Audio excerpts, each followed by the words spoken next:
Na akong siomay na may maanghang na pagkain tulad ng chili sauce, dried garlic, soy sauce, tapos calamansi. Kain tayo po!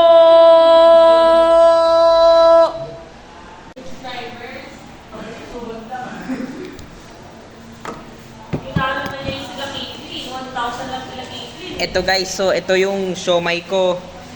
Masarap to. Masarap siya. Tikman natin.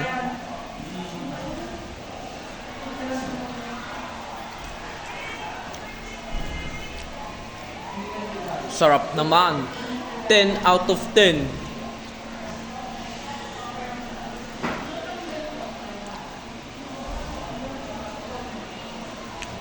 Ito guys, so may chili sauce siya, tapos may ano siya, toyo, tapos may dried garlic, tapos may kasamang calamansi.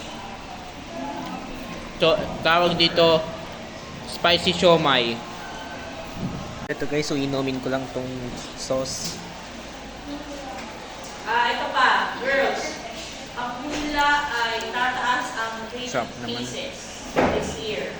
So, girls, May tira pang siomai. Oh. you should weight pieces. Mataas sa panahon ngayon, 2026. Yun ang hula niya.